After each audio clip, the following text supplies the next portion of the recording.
بسم اللہ الرحمن الرحیم۔ السلام علیکم ورحمۃ اللہ وبرکاتہ۔ روزانہ سبق آموز اور تاریخی واقعات سننے کے لیے چینل سبسکرائب کریں۔ آج کے اس واقعے میں سلطان صلاح الدین ایوبی کی زندگی پر ایک بہت بڑا بدکاری کا داغ لگنے کے بارے میں آپ کو آگاہ کیا جائے گا۔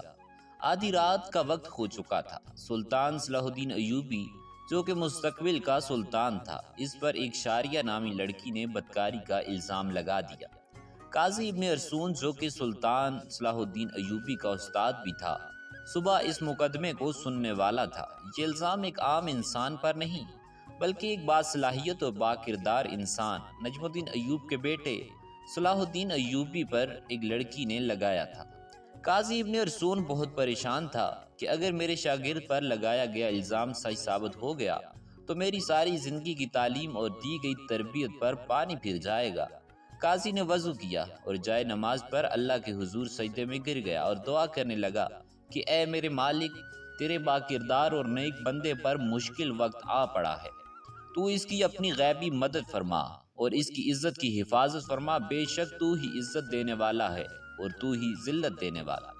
میرا دل نہیں مانتا کہ سلطان صلاح الدین ایوبی کسی کی طرف بری نظر بھی اٹھا کر دیکھے، لیکن دوسری طرف شاریہ نامی لڑکی پورے وثوق کے ساتھ صلاح الدین ایوبی پر اتنا بڑا الزام لگا رہی ہے۔ محترم ناظرین، یہ واقعہ کچھ اس طرح ہے کہ جب نور الدین زنگی اپنی سلطنت پر قائم و دائم تھے تو صلاح الدین ایوبی پر ایک شاریہ نامی لڑکی نے الزام لگایا کہ صلاح الدین نے اس کو اکیلا پا کر اس کے ساتھ زبردستی کرنے کی کوشش کی۔ تمام لوگ حیران تھے کہ سلطان اس طرح کا کام کر سکتا ہے۔ کیا کسی کو یقین نہیں آتا تھا؟ کوئی کچھ بات کرتا اور کوئی کچھ بات کرتا۔ اگلی صبح سلطان نور الدین زنگی کی موجودگی میں قاضی ابن ارسون نے یہ مقدمہ سننا تھا اور سلطان صلاح الدین ایوبی پر فرد جرم عائد ہونے کے بعد سزا سنائی جانی تھی۔ صلاح الدین ایوبی ساری رات بہار میں تڑپتا رہا اور اللہ سے دعا کرتا رہا کہ اے میرے مالک، تو ہی میری مدد فرما، تو ہی بہتر جانتا ہے، تو ہی سب سے سچا ہے، بے شک میری مدد کرنے والا صرف تو ہی ہے۔ صبح کا وقت ہوا۔ سلطان صلاح الدین ایوبی کا بخار سے بہت برا حال تھا۔ صلاح الدین نے وضو کیا اور نماز کے لیے کھڑے ہو گئے۔ نماز ختم کرنے کے بعد اللہ کے حضور سجدے میں گر کر دعا مانگی اور کہا کہ اے میرے مالک، تو ہی عزت رکھنے والا ہے اور تو ہی میری عزت رکھنا۔ وہ دن نجم الدین ایوب کے خاندان کے لیے بہت ہی عجیب دن تھا کہ لوگ بڑی بےتابی سے اس لمحے کا انتظار کر رہے تھے جب سلطان نور الدین زنگی کی موجودگی میں قاضی ابن ارسون اس مقدمے کو سننے گئے تو سلطان صلاح الدین ایوبی کے ساتھ کیا ہونے والا ہے، کیونکہ اس وقت کچھ بھی لوگ نور الدین زنگی کے خلاف تھے جبکہ کچھ لوگ نور الدین زنگی کے ساتھ تھے۔ اس لیے لوگوں نے ذہن میں مختلف سوالات تھے۔ سورج طلوع ہو چکا تھا۔ سلطان نور الدین زنگی اپنے دربار میں آ چکا تھا اور اس کے بائیں جانب قاضی ابن ارسون کا تخت تھا اور نیچے صلاح الدین ہاتھ باندھے کھڑا تھا۔ تھوڑی دیر کے بعد قاضی نے فرد جرم پڑھ کر سنایا۔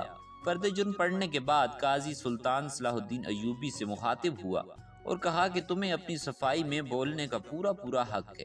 قاضی کو بات ختم ہوتے ہی سلطان صلاح الدین ایوبی نے قاضی سے مخاطب ہوتے ہوئے کہا، قاضی صاحب، جس لڑکی کو میں نے دیکھا تک نہیں، اس کے ساتھ کچھ برا کرنے کے بارے میں سوچ بھی کیسے سکتا ہوں؟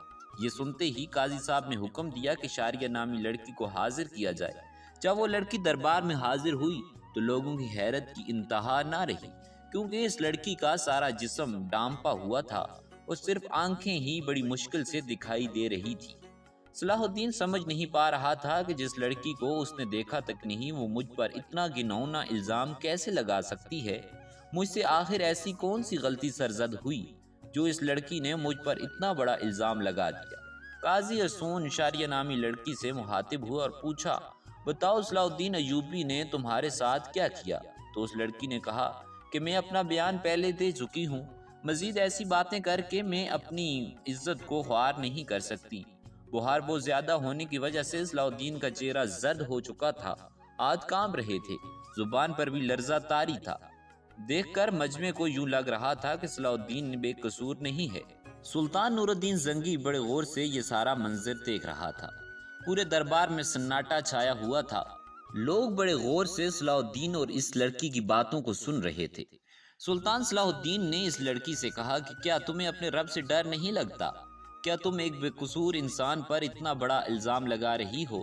لوگ سمجھ رہے تھے کہ سلطان نور الدین زنگی کا بھتیجا ہونے کی وجہ سے صلاح الدین اگر مجرم قرار بھی دے دیا گیا تو سزا سے بچ جائے گا۔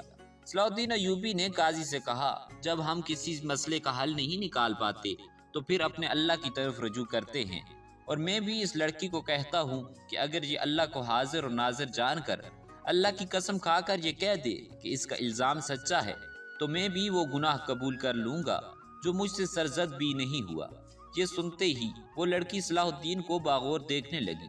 وہ سلطان صلاح الدین کی حالت سمجھ چکی تھی۔ تھوڑی دیر باخوبی دیکھنے کے بعد لڑکی چیخ چیخ کر رونے لگی اور کہا، میں تمام مجمع کے سامنے اللہ کو حاضر اور ناظر جان کر کہتی ہوں کہ صلاح الدین بالکل بے قصور ہے، سارا گناہ میرا ہے۔ یہ سن کر سارا مجمع حیران رہ گیا اور اس لڑکی کے الفاظ نے مقدمے کو الٹ کر رکھ دیا۔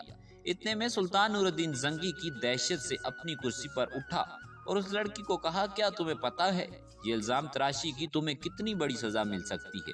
تو اس نے کہا، ہاں مجھے معلوم ہے اس کی مجھے کتنی بڑی سزا ملے گی۔ اس کے بعد قاضی نے شاریہ سے کہا، آخر اس کی وجہ کیا تھی؟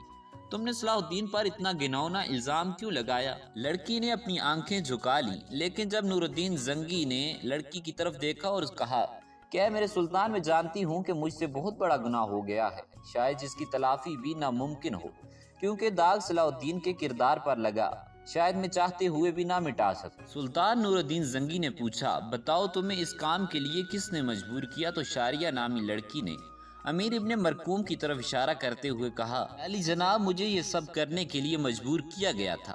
یہ سب سنتے ہی تمام درباری امیر ابن مرکوم کو ملامت اور غصے کی نظروں سے دیکھنے لگے۔ امیر ابن مرکوم اپنی جگہ سے اٹھا اور بڑے دبدبے کے ساتھ کہنے لگا، یہ لڑکی جھوٹ بول رہی ہے، میں بھی صلاح الدین کی طرح اس کو نہیں جانتا۔ نور الدین زنگی نے کہا کہ کل معلوم ہو جائے گا کہ کون بے گناہ ہے اور کون گناہ گار۔ اس کے بعد سلطان نور الدین زنگی نے شاریہ نامی لڑکی کو اپنے کمرے میں بلایا اور پوچھا، بتاؤ اصل ماجرا کیا ہے؟ لڑکی نے کہا، ایک جنگ میں میرے ماں باپ مارے گئے تھے اور میں ظالم امیر ابن مرکوم کے ہاتھ لگ گئی تھی۔ مجھ پر بے انتہا ظلم کرتا تھا، بے حد تشدد کرتا تھا، اور شاہی کنیز کے جانچ کرنے کے بعد اس لڑکی کی پیٹھ پر کوڑوں کے نشان بھی دکھائی دیے گئے۔ اور ادھر سلطان نور الدین زنگی کے خاص جاسوسوں نے شاریہ اور امیر ابن مرکوم کے بارے میں ساری معلومات اکٹھی کر لیں، ان کے آپس میں تعلق کو سلطان کے سامنے بے نقاب کر دیا۔ یہ دیکھ کر سلطان نے اگلے دن پورے مجمع کو اس جگہ پر اکٹھا ہونے کی دعوت دی۔ یہ دعوت اس لیے تھی کہ قاضی ابن مرکوم کی سزا لوگوں کے سامنے دکھا سکیں۔ تمام لوگ بڑی بڑی دور سے امیر ابن مرکوم کی حالت دیکھنے کے لیے آئے تھے۔